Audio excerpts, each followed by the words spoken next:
예수님 안에서 만나게 되어서 기쁘고 감사합니다. 부족한 종을 또 이렇게 귀한 강대상에 말씀을 전할 수 있도록 또 세워주신 우리 정순 목사님, 또 우리 당의 장로님들, 교회에 특별히 감사드립니다. 어제 밤에 그 시골에서 이제 이 교회 예배에 참석하기 위해서 올라왔습니다. 목사님께서 너무 좋은 호텔을 예약해 주셔가지고 어젯밤에 또 좋은 시간 잘 보내고 오늘 설레이는 마음으로 이 교회에 참석했습니다. 우리 조영수 목사님은 뭐 거의 동력자죠. 제가 부교육자로 섬겼다고 하시지만 저희 교회에 있을 때도 사람들은 다 저보고 부교육자로 그러고 조 목사님은 담임 목사님으로 그렇게 다 생각했습니다. 보이는 것도 그렇고 그렇죠. 아주 그냥 열심히 사역을 잘 하셨고 어떤 교회에 가셨을까 궁금했습니다. 저희 교회도 또 목사님께서 섬기시는 이 아름다운 교회를 다 알고 계세요. 다 아시고 또 서로 기도하고 또 생각하고 그렇습니다. 이번에 저도 이제 3년 6개월 만에 또 이렇게 한 3년에 한 번 정도 나오는 것 같아요. 나올 때마다 예수 그리스도 안에서 한 형제 한 자매, 예수님 때문에 제가 이 강대상에 설 수 있는 거 아니겠어요? 예수님 때문에 처음 보는 얼굴임에도 불구하고 우리는 예수 안에서 동력자 의식을 느끼는 거죠. 형제고 자매고 이런 마음을 느끼는 거예요. 그래서 참 감사하다 그런 생각을 하고, 여러분 아름다운 교회가 정말 예수 그리스도의 은혜로 계속해서 부흥할 수 있기를 축복합니다. 우리 조영수 목사님하고 배정 사모님은 뭐 저희 친구나 마찬가지입니다. 나이 차도 뭐 크게 그렇게 나지 않고, 아이들도 또 우리 성문이하고 우리 둘째 주현이하고는 또 친구예요. 나이도 똑같고. 여기 와서 너무 섭섭했는데 취미도 비슷하고, 거기서 또 박사과정 한다고 고생을 또 많이 하셨어요. 우리 사모님은 또 교통사고까지 나가지고 제가 늘 마음에 죄송한 마음이 있는데 오랫동안 고생하셨는데, 여기도 물론 이제 부교육자가 있고 또 섬기시는 분들이 어느 교회나 다 많이 있어요. 제가 그걸 볼 때마다 너무 감사한데, 어느 교회나 교회가 큰 교회든 사이즈는 상관없어요. 하나님 앞에서 사이즈가 뭐 그렇게 중요하겠습니까? 그러나 그 교회를 사랑하는 사람들이 있어요. 여기도 보니 31년인가 된 것 같은데 31년은 적은 세월이 아니죠. 우리 아마 어르신들 저 뒤에 앉아 계신데 아마 31년 동안 이 교회, 이 지역사회에서 소금과 빛의 역할을 감당하기 위해서 아마 많은 눈물을 흘리시고 아마 많이 기도로 이 교회가 여기까지 온 줄로 믿습니다. 하나님께서 한 교회가 선다는 것은 결코 쉬운 일이 아닙니다. 제가 교회에서 담임 목사로서 감사하게 생각하고 언제나 고맙게 생각하는 분들은 교회를 사랑하는 사람들이에요. 교회를 사랑하는 사람들. 조영수 목사님은 교육자들 중에서도 교회를 참 사랑하는 분이셨어요. 그래서 아마 지금도 이렇게 저희 교회도 뭐 사이즈가 크진 않지만 많은 분들이 이렇게 스쳐서 지나갔는데 그래도 늘 마음에 고맙게 생각되는 분이죠. 그 사고나고 박사과정을 한다는 게 사실 쉽지 않습니다. 유학생 생활을 한다는 게 상당히 어려워요. 물질적으로도 어렵고 또 공부하고 사역하고 뭐 하기가 상당히 쉽지 않은데, 우리 사모님도 교통사고까지 나셔가지고 오랫동안 병석에 계시고 해서 어렸을 텐데도 교회 일을 그렇게 열심히 하셨어요. 담임 목사로서는 그게 너무 고맙죠. 이 교회는 하나님의 교회잖아요. 누구의 교회가 아니라 하나님이, 베드로가 마태복음 16장에 신앙 고백할 때 내가 이 신앙 고백 위에 내 교회를 세우겠다 그랬거든요. 내 교회 그랬거든요. 내 교회. 하나님의 교회, 주님의 교회예요. 주님, 이 교회를 사랑하는 사람은 예수님을 사랑하는 사람들이에요. 교육자든 성도든 상관없어요. 하나님께서 그런 사람들을 귀하게 생각하고 그분들의 헌신을 통해서 교회에 복을 주시죠. 이 교회는 참 그래서 주님의 사랑입니다. 주님의 사랑. 여러분 모두가 이 아름다운 교회를 사랑하고 아끼고 다듬는 그런 여러분 모두가 되기를 축복합니다. 제가 가면 이제 시골에 부모님이 계셔서 어제도 올라왔다가 오늘 밤에 또 내려가야 돼요. 한 5시간 언제 왔다 갔다 이렇게 하는데, 시골 교회도 제가 거기서 자랐기 때문에 그 교회는 큰 내가 하나 있습니다. 큰 내. 어릴 때 이번에 우리 막내가 그렇죠. 어떻게 하다 보니까 막내가 태어났어요. 캐나다에서. 그래서 지금 현재 1학년인데 아주 너무너무 사랑스러운데 몸이 안 따라가요. 힘들지만 그 아이를 데리고 다니면서 이게 아빠가 어릴 때 다니던 교회고 이 길을 다니면서 어떤 기도를 했고 알아듣든 못 알아듣든 제가 설명을 하는 거예요. 오자마자 산이 왜 이렇게 많아 그러더라고요. 여기 왜냐면 캐나다는 산이 거의 없는데 얘는 전부 산이에요. 그리고 제가 와서 너무 감사한 게 너무 좋은 계절에 온 것 같아요. 이번 여름에 저희 교회에서도 캐나다에서 여기 한국 다녀오신 분들이 너무너무 힘들다고 공기도 안 좋고 너무 덥고 그래서 뭐 병에 걸리는 분들도 있고 이래서 걱정을 했는데 너무 좋은데요. 지금 공기도 좋고 너무 어제 호텔에서도 바라보이는 창문 너머로 얼마나 아름다운지 참 좋은 계절에 왔다 감사한데 제가 그 시골에 다닐 때 큰 내가 있어가지고 항상 신발을 벗고 이 신발을 손에 잡고 그렇게 다녔어요. 비가 오고 하면 여러분 아시잖아요. 비가 오면 물이 불어서 이만큼씩 옵니다. 그럼 팬티도 젖고 뭐 이렇게 들고 이렇게 건너기도 하고 그래서 지나다니면서 항상 기도했죠. 하나님 다리 하나 좀 놔주시면 좀 다리가 하나 생겼으면 너무 좋겠습니다. 비가 많이 오면 저 둘러가야 돼요. 10분이면 갈 수 있는 거리를 한 거의 뭐 40분, 50분 이렇게 둘러가야 돼요. 근데 참 하나님이 놀랍더라고요. 그게 뭐 기적 아니겠어요? 국회의원이 그 다리 놓는 걸 공약으로 하고 제가 없을 때 공약으로 하고 제가 왔더니 다리 차 2대가 지나갈 수 있는 다리를 놨더라고요. 그래서 이건 뭐 다른 사람은 어떻게 생각하든 간에 저는 기도의 응답이다 그렇게 생각하죠. 그 교회 차를 타고 다니는데 감회가 얼마나 새롭던지 그때만 해도 여러분 다 마찬가지셨을 겁니다. 지금 여기 우리 고등학생도 있는지 모르겠는데 청년들하고 같이 예배를 드리니까 너무 좋은 것 같아요. 세대 간에 예수는 세대 차이가 없잖아요. 신앙은 세대 차이가 없잖아요. 요즘 이 한국도 세대 관계부터 시작해가지고 뭐 여러 이 빈부의 격차, 이 격차 때문에 상당히 어려움이 많은 걸로 알고 있습니다. 캐나다도 마찬가지예요. 캐나다는 더구나 언어까지 달라가지고 이 아이들하고 말이 안 돼요. 그래서 저희 교회는, 저희 집은 아이들이 4명 있는데 내가 나무라고 내가 하는 말 욕을 알아들을 수 있을 정도는 한국말을 가르쳐야 되겠다. 아빠는 막 화가 나서 뭐라고 하는데 얘가 못 알아들으면 안 되니까. 그래서 한국말을 가르쳤어요. 제가 또 영어도 잘 못하지만 계속 한국말을 쓰니까 애들이 제 엄마 아빠가 무슨 말을 하는지 욕을 알아들어요. 그러면 다 배운 거예요. 이 세대차가 여러분 이렇게 나면 어떡합니까? 여호수아가 죽고 난 후에 사사시대가 왔는데 사사시대라는 것은 세대차, 세대 간의 그 이전 시대 하나님을 경외하던 그 노인들이 다 죽고 난 후에는 완전히 다른 세대가 오거든요. 그 다음 세대가 와야지 신앙도 개성되고 문화도 개성되고 이 한국이 여러분 얼마나 위대한 민족인지 모릅니다. 외국에 나가면 알아요. 외국에 나가면 참 기가 막힌 나라예요. 이 나라가. 이렇게 좁은 땅 덩어리에 물론 사람이 많이 살지만 자원이 있습니까? 뭐가 있습니까? 여러분? 아무것도 없어요. 근데 거의 뭐 경제 대국으로 세계 10위권 안에 드는 이런 기가 막힌 나라. 물론 우리는 다 하나님의 은혜라고 생각하죠. 이전 세대 우리 얼마나 가난하게 우리 어르신들 하면 그랬을 거예요. 예전에는 다 교회들이 가난했습니다. 그래서 기도하고 하나님 복을 달라고 기도하고 또 교회 안에 좀 인물들이 좀 일어나게 기도하고 뭐 산에 나무 뿌리 왜 그렇게 나무를 흔들으려고 했는지 하여튼 나무를 붙들고 기도하고 기도 많이 했어요. 우리 젊은 분들은 그런 건 잘 배웠으면 좋겠어요. 나쁜 건 좀 버리더라도 예의 이게 참 예절 바른 게 한국의 굉장히 좋은 전통인데 한국에서 저희 교회도 이제 제일 많이 이렇게 오죠. 오면 아이들이 예의가 없더라고요. 예의가. 그래서 제가 그런 부분들은 참 심각하구나 한국이. 예의가 그게 앞서가는 거 아니잖아요. 자기 마음대로 개성은 좋죠. 창의력이 뛰어나고 자기 우리 이전 시대는 항상 어른들이 시키는 대로 어른이 시키는 대로 해. 어른 앞에서 토를 달지 말라 그러고 그건 좀 안 좋은 것 같아요.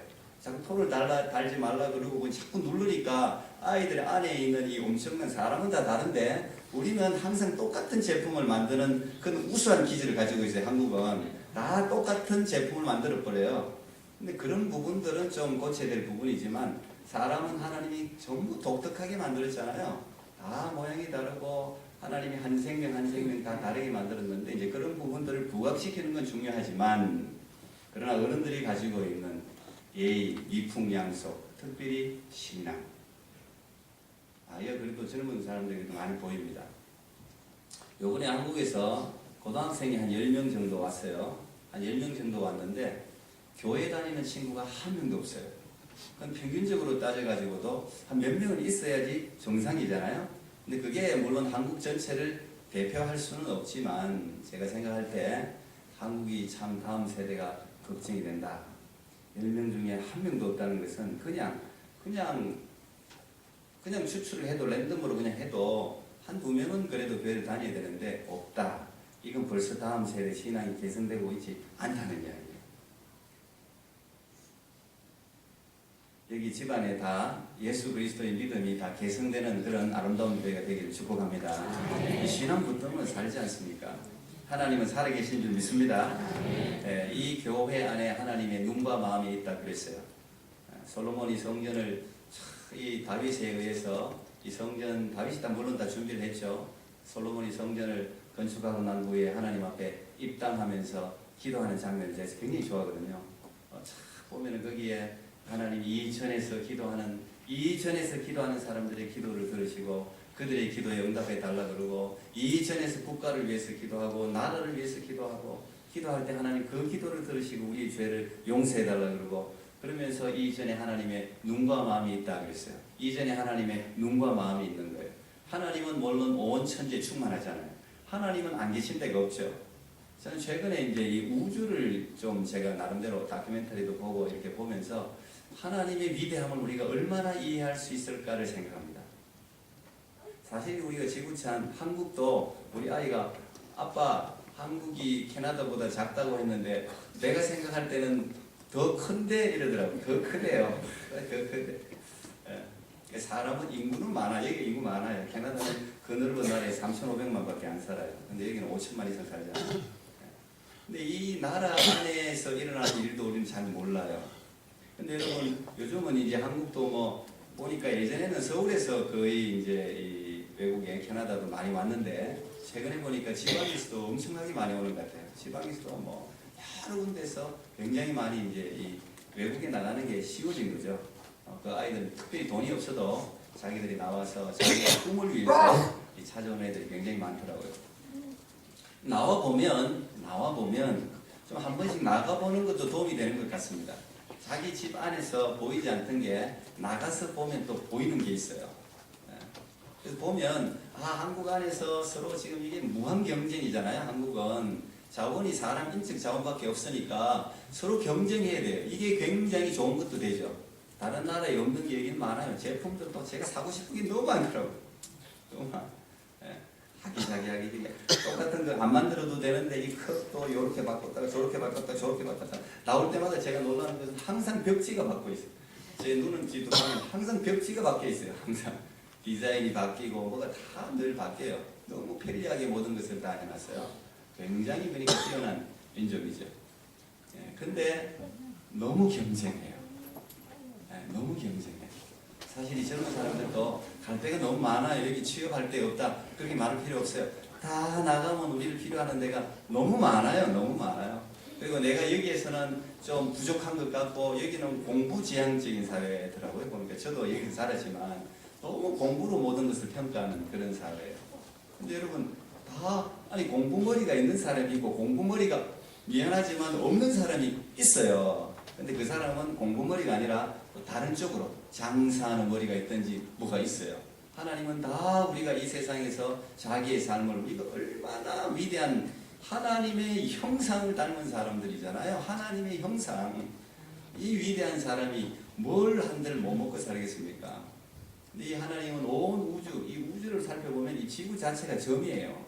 이 태양계에서 지구는 점이에요. 점. 그런데 하나님께서 이 태양계도 하나님이 만드셨잖아요. 내가 태양계를 연구하다 보니까 정말 이 하나님의 위대함을 내가 얼마나 알까 그런 생각이 드는 거예요. 근데 이 위대한 하나님의 관심이 여러분에게 있는 것입니다. 믿습니까? 이건 놀라운 일이에요. 여러분 여기에 지금 문재인 대통령이 여러분에게 개인적으로 이름을 적어가지고 축전이라도 하나 보내오면 대통령이 나를 어떻게 하려고 내가 무슨 일을 했단 말이에요. 어제 좋은 일을 했는데 그 일을 딱 알고는 당신이 그 일을 한 것에 대해서 내가 축하를 전하고 감사하게 생각합니다. 이러고 뭔가를 보내온다면 자랑일 거 아니에요. 대통령이 내게 직접 이런 걸 보내왔다 그럴 거 아니에요. 근데 이 하나님 온 우주를 만드신 이 위대한 하나님이 우리의 삶에 관심이 있다는 것은 놀라서 기절하고 자빠질 일이에요. 사실 진짜요. 머리카락 하나까지 헤아린다잖아요. 우리는 그냥 건너뛰는데 머리카락 오늘도 저도 이제 머리카락이 자꾸 빠져가지고 여러분 목욕탕에 가면 머리카락이 얼마나 늘 그죠? 물이 막힌다 그러면 머리카락이 이만큼씩 뭉쳐 있는 거예요. 정기적으로 뽑아내야 돼요. 제가 그 일을 감당하고 있거든요. 집에서 정기적으로 뽑아내야 돼요. 이걸 그만큼 머리카락이 많이 빠져요. 근데 하나님이 그 머리카락까지도 헤아리신다잖아요. 그냥 하는 말이 아니 성경에 농담이 있습니까? 아니에요. 우리의 삶의 모든 부분들을 하나님이 관찰하고 계시다는 것이죠. 근데 하나님이 우리의 삶의 모든 부분들을 관찰하고 계신데 특별히 하나님의 관심은 교회에 있어요. 교회에 있어요. 오늘 이 요한계시록을 여러분들 읽어보면 요한계시록 1장 마지막 절까지 읽었는데 2장 1절에 보면 2장부터 시작해서 소아시아의 7교회에 이제 편지를 보내지 않습니까? 여러분 잘 아시죠? 7교회에 편지를 보내면서 자기 자신을 이게 패턴이 있어요. 패턴이 자기 자신에 대해서 표현합니다. 나는 어떤 하나님이다 표현하고 난 후에 그 교회에 칭찬할 거, 그 다음에 꾸중할 거 이런 걸 이제 쭉 적어요. 어떻게 보면 이 7교회는 이 지상에 존재하는 모든 교회라고 볼 수 있어요. 보통 7이라는 숫자가 완전수이기 때문에 모든 교회, 이 가운데 아름다운 교회도 하나가 있는 거예요. 그래서 하나님이 어떤 교회를 칭찬하고 어떤 부분을 칭찬하고 어떤 교회를 부정하고 어떤 부분을 나무라시는가에 대해서 사실 깊이 있는 연구가 필요해요. 그래서 하나님이 기뻐하는 일, 우리가 정말 하나님이 살아계심을 믿는다면 하나님을 기쁘시게 하면 시편 37절에 보니까 하나님을 기쁘시게 하라 그리하면 내 마음의 소원을 이루어 주시리로다 그랬잖아요. 그러니까 하나님을 기쁘시게 하면 하나님이 우리를 위해서 일을 하시기 때문에 내 힘과 내 능력으로 사실 내 힘과 내 능력과 내가 가지고 있는 재력과 이 교회가 가지고 있는 자원으로 모든 일을 할 수 있다면 하나님이 필요하겠습니까? 하나님이 필요 없죠. 내가 가지고 있는 것이 기준이 되고 그것이 계산에 측정이 된다면 하나님의 능력은 어디에 있습니까? 근데 하나님을 기쁘시게 하고 하나님의 마음에 들면 하나님이 솔로몬이 기도할 때도 보너스로 주셨잖아요. 우리는 그 보너스 준 거에 관심이 많아. 지혜보다는 보너스로 준 장수, 금, 은, 보화에 관심이 더 많아요. 그건 사실 보너스인데 그건 아무것도 아닌데 하나님 마음에 합하기만 하면 하나님을 기쁘시게 하기만 하면 하나님이 우리의 마음의 소원이 무엇인지 우리의 삶에 무엇이 가장 중요한지를 알아서 축복을 주신다. 믿습니까? 하나님이 그런 하나님이에요. 이 아름다운 교회 하나님은 너무 관심을 많이 가지고 계시죠. 31년 동안 하나님이 함께 하셨어요. 계시록 2장 1절에 보면 하나님이 금촛대 7촛대 사이를 거니신다 이렇게 표현이 되어 있습니다. 거니신다는 건 뭘까요? 7촛대가 7교회예요. 여기 해석까지 다 해주고 있어요. 이건 계시록도 사실 어려운 것 같지만 사실은 성경이 성경을 해석하기 때문에 그렇게 어려운 것도 아니에요. 다 이 7촛대 사이를 하나님 7별을 붙들고 이 7별은 7교회의 사자라 그랬죠. 오늘날 이야기하면 목회자일 수도 있고 여러분 영적인 지도자라고 볼 수 있어요. 이 교회를 위해서 충성하고 헌신하는 분들 그분을 하나님 기뻐하는 거예요. 손에 딱 붙들고 있다는 말은 뭐예요? 손에 딱 붙들고 있다는 건 누구도 내 손에서 빼앗을 수 없다는 거예요. 이 세상에 어떤 환난이나 풍파나 어려움이 와도 내가 내 손에 하나님 손에 붙들고 있는데 이 손 하나 손가락 하나라도 펼 자가 누가 있어요? 이 천지 만물의 주인 되시고 온 우주의 주인 되신 이 전능하신 하나님의 손을 펼 자가 누가 있어요? 하나님이 펴야 펴는 거지. 붙들고 있다는 것은 너무너무 사랑하고 보호하신다는 거죠. 그러면서 하나님이 7촛대 사이를 이렇게 거니신다는 것은 할 일 없이 거니는 게 아니라 돌보신다는 이야기예요. 7촛대 7교회를 이 세계에 있는 모든 교회를 갖다 이민교회도 있고 군성교도 굉장히 중요합니다. 여러분 군교회도 있고 뭐 보이는 교회도 있고 보이지 않는 교회도 있어요. 여러분 아까도 북한을 위해서 기도하는데 북한 안에도 존재하지 눈에 보이진 않지만 눈에 보이는 건 다 가짜 교회고요. 북한에 세워진 거 근데 그 가짜 교회에서도 진짜 크리스찬이 나온다 그러잖아요. 어쨌든 눈에 보이지 않는 그 교회들이 많단 말이에요. 근데 하나님은 그 모든 교회들을 다 끊으시면서 돌보신다. 하나하나 그 교회에서 어떤 일이 일어나는지, 이 교회가 하나님 앞에 어떻게 사역하고 있는지, 영광을 돌리고 있는지를 하나님이 돌아보신다는 것이죠. 그래서 이 교회는 하나님의 사랑이에요. 사랑. 사실 눈에 보이지 않는 하나님을 우리가 어떻게 사랑할 수 있어요? 어떻게 할 수 있습니까? 제가 두 가지 하라 그러는데, 하나는요, 부모 사랑해야 돼요. 부모를 공경해야 돼요. 부모를 공경하지 않는데 하나님을 사랑한다? 말이 안 되는 거죠. 하나님께서 10계명에도 이 세상과 하나님과의 관계에서 제일 먼저 준 계명은 내 부모를 공경하라 그랬어요. 내 부모를 공경하라. 이 약속 있는 첫 계명이다 그랬어요. 부모만 공경 잘하면 하나님이 장수하고 아주 풍성한 복을 주겠다고 약속까지 하셨어요.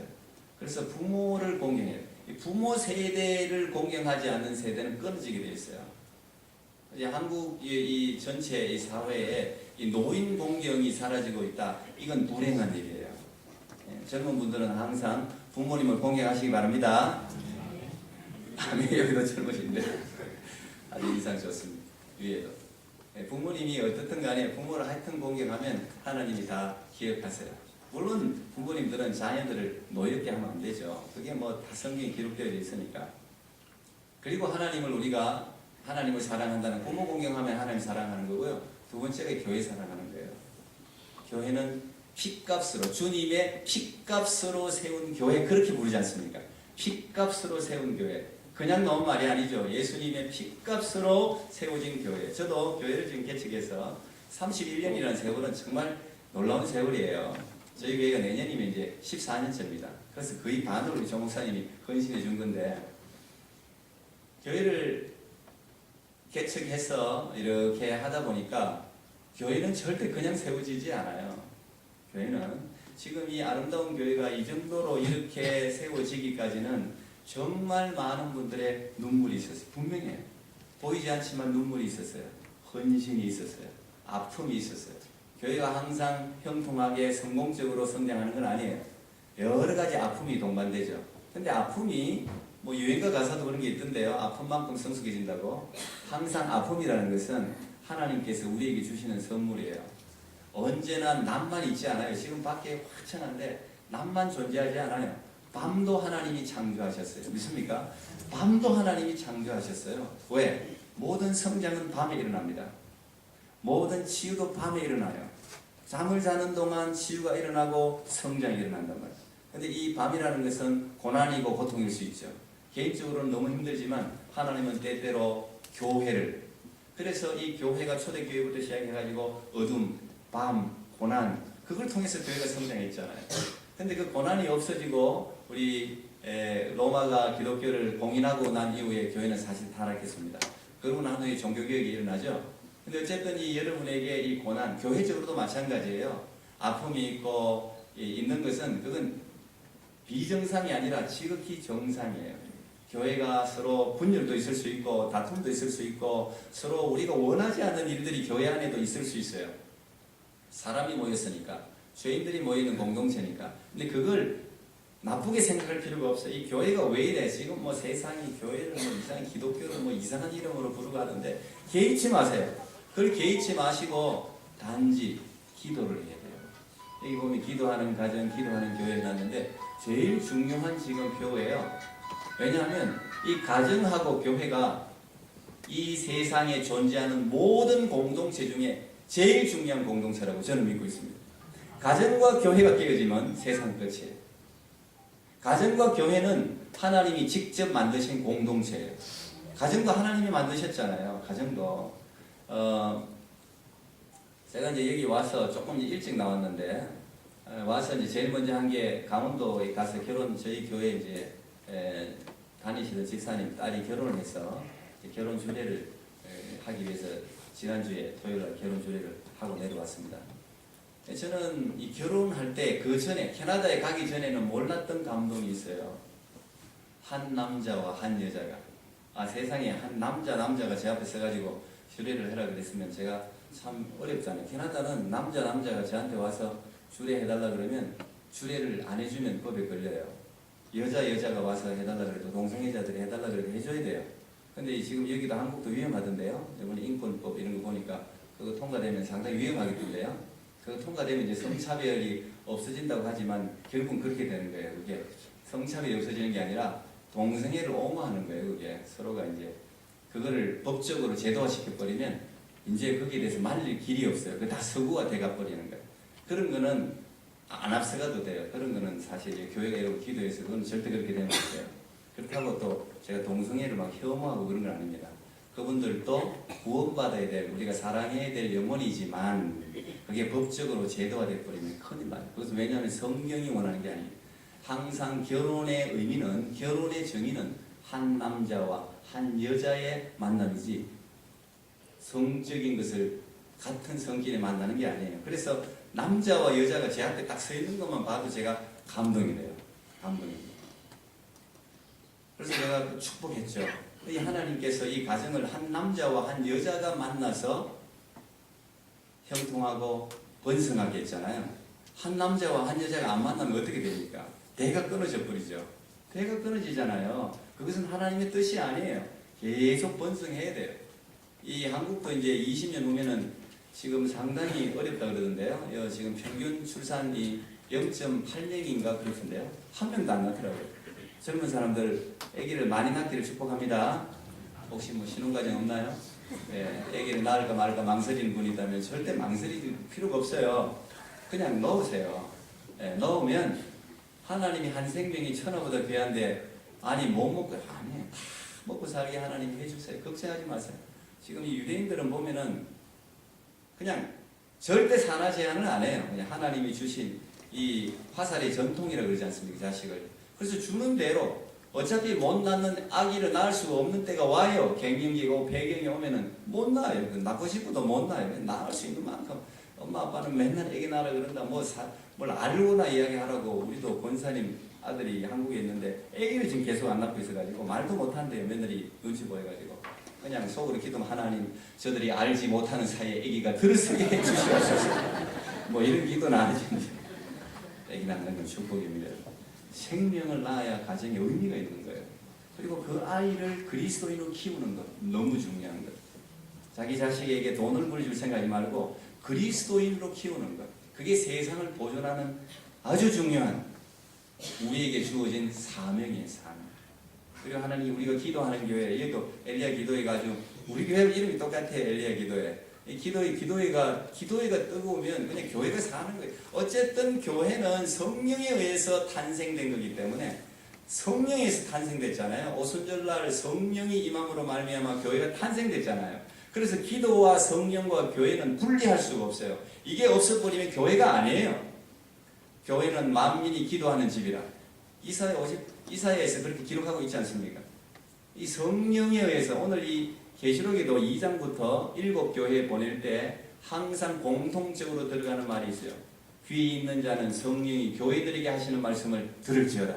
귀 있는 자는 성령이 교회들에게 하시는 말씀을 들을지어다. 이 말씀을 우리가 듣는다면 교회는 살아날 거예요. 하나님은 오늘날도 말씀하세요. 이 강대상에서 전반에는 말씀을 여러분들이 그냥 이걸 하나님의 말씀으로 들어야 돼요. 요즘 이 유튜브라는 이 SNS 이런 소셜 네트워크 때문에 이 자기 교회에서 전달되는 담임 목사님을 통한 말씀을 좀 가볍게 생각하는 경향이 있어요. 저희 교회도 이제 그런 이야기를 제가 자주 하는데 제가 부족하지만 엄마 반찬인 좀 이 솜씨가 맛이 좀 없을 수는 있지만 가장 건강식을 하는 게 엄마예요. 자기 자녀들의 체질을 알고 이 아이에게 어떤 영양이 필요한가를 아는 것은 엄마예요. 엄마. 엄마가 좀 맛이 없어도 항상 그 아이에게 필요한 영양을 공급하기 위해서 식사 준비를 한다고요. 저 같은 사람은 이제 지나가는 사람이고요. 제가 그래서 오늘 뭐 하고 싶은 말을 하는 거예요. 그냥 이 조 목사님을 통해서 담임 목사님을 통해서 들려주는 말씀이 여러분에게 가장 맞는 말씀이에요. 왜? 새벽마다 여러분을 위해서 기도하지요. 여러분에게 어떤 아픔이 있는지 어떤 문제가 있는지 이분에게 뭐가 필요한지 이걸 늘 기도하는 게 담임 목사님이기 때문에 어머니 같은 분이잖아요. 그래서 꼭 필요한 말씀을 때로는 뭐 좀 맛이 없을 때도 있죠. 아니, 너무 맛있으면 안 되잖아요. 또 맛이 없을 때가 있어야 또 맛있을 때도 있고 근데 그게 다 맛 없다고 영양이 없는 건 아니죠. 여러분 이 강대상에서 전거되는 말씀을 귀하게 여기십시오. 유튜브에 틀면 수많은 목사님들이 나오지만 제가 우리 그 배정 사모님 하시던 말씀이 지금도 기억나는데 몇 달을 교회를 못 나오셨어요. 완전히 그냥 아주 크게 교통사고가 났기 때문에 몇 달 동안 예배를 못 드리니까 그래서 늘 인터넷으로 예배를 드리셨다 그러더라고요. 근데 인터넷에 여러분 얼마나 훌륭한 목사님들이 많이 나와서 말씀 전하잖아요. 내 구미에 맞는 목사님들 말씀을 채널 들어서 다 들을 수 있어요.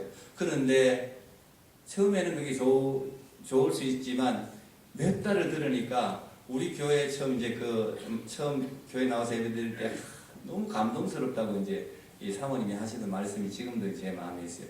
그거예요. 예배라는 것은 인터넷으로 듣는 예배도 물론 그것은 선교사님들이나 병문에 있는 분들, 교회 나오지 못하는 분들이 어쩔 수 없이 인터넷으로 예배를 드리는 거지. 멀쩡한 다리 있는데 왜 인터넷으로 예배를 드립니까? 그럼 진짜 하나님 다리 못 쓰게 하면 어떡하노? 이 와서 여기에 살아있는 하나님의 성령의 역사를, 이 성령이 교통을 하지 않습니까? 서로 숨쉬는 것도 이게 서로 한 공간 안에서 살아있는 성령의 역사가 있는 거예요. 여기서 하시는 말씀이기 때문에 이 교회 안에서 예배가 너무너무 소중한 거죠. 여러분 이 아름다운 교회가 늘 성령으로 충만하고 하나님이 기뻐해서 여기서 기적과 권능이 나타나고 성령이 하시는 말씀을 여러분이 듣고 실행할 때 하나님은 살아계세요. 캐나다나 한국이나 아프리카나 뭐가 다르겠어요? 하나님은 살아계세요. 겉모습은 달라도 하나님은 살아계세요. 다른 거 기억할 필요도 없어요. 요즘은 너무 좋은 말씀 기대도 하지 마세요. 그냥 이 성경 속에 있는 이 하나님의 말씀, 옛날에 단순한 말씀 듣고도 다 신앙이 자랐어요. 다 신앙이 자랐어요. 요즘 너무 사람들이 똑똑해지고 너무 많은 걸 가리다 보니까 이 하나님의 말씀을 하나님의 말씀으로 마음에 안 받아들이니까 자기 구미에 맞게 해석하고 하나님 말씀이 말씀 한마디 한 구절도 인생을 바꿀 줄 믿습니다. 이 말씀을 제대로만 믿고 내 마음속에 심겨만 하면 30배, 60배, 100배 결실이 나타나는 것입니다. 어머니들 특별히 어르신들 살아가다가 건강도 약해지고 낙심이 되고 외롭고 이제 마음이 울적해지고 내가 평생을 이 자식을 위해서 뭐 이걸 위해 살았는데 힘들고 어려울 일 있잖아요. 염려하지 마세요. 그리고 우리 어머니도 지금 이제 83세신데 이제 좀 이따가 제가 이제 수술을 또 해야 되고 이런데 제가 항상 어머니 자기가 한 번씩 우세요. 내가 왜 이렇게 지금 제대로 지금 팔도 못 쓰시고 지금 뭐 그래가지고 왜 내가 살아야 되느냐 이런 말씀을 한 번씩 하시는데 살아야 될 이유가 있는 거예요. 자녀들은 또 부모님을 존경해야 될 이유가 있는 거예요. 그 노인들이 하는 기도 때문에 나라가 살고 가정이 살고 여러분 인생이 사는 거예요. 이 노인들이 기도하는 게 이게 엄청나게 큰 거예요. 이 기도가 결국 살리는 거예요. 이런 젊은이들이 하는 것이고 여러분 그래서 놀라운 축복이 이 아름다운 교회 넘치기를 축복합니다. 네. 기도하겠습니다. 하나님 감사합니다. 오늘 이 아름다운 교회에 종을 불러주셔서 이렇게